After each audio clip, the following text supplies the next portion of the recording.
সংসারের পাশাপাশি ফ্রিল্যান্সিং এর কাজ করেন। তো এই ক্ষেত্রে ফ্রিল্যান্সিং এর শুরুর দিকে কি সংসার বা আশেপাশে অন্য কোথাও থেকে কোনো বাধার সম্মুখীন হয়েছেন কিনা? যে বাধার সম্মুখীন বলতে মানে আমার ফ্যামিলি থেকে কেউ কোনো বাধা আমাকে দেয়নি, কারণ আমার হাজবেন্ড সবসময় আমার সাপোর্টে ছিল। সেই জন্য আমি তেমন কোনো বাধা মানে আমার সামনে আসেনি।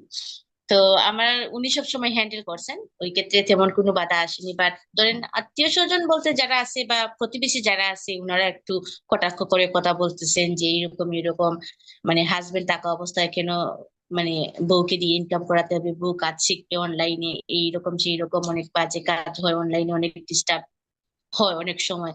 তো ওই ক্ষেত্রে ফেসবুক থেকে কাজ না করলেই কি না হয়। তো ওই ক্ষেত্রে মানে আমি আনসারটা দেওয়ার আগে আমার হাজবেন্ড সব সময় মানে আমার হয়ে আনসারটা দিতেন, বলতেন যে যেটা আমার ভালো মনে হয় আমার ওয়াইফ, আমি উনাকে কাজ শিখাবো, এটা আমার অনেক দিনের আশা। সেই তো ক্ষেত্রে মানে হুম, বাধার সম্মুখীন হইতে হয়েছে, বাট উনি সবটা হ্যান্ডেল করে নিছে। তো এই ক্ষেত্রে তো দেখতেছি আলহামদুলিল্লাহ ভাইয়া অনেক সাপোর্টিভ।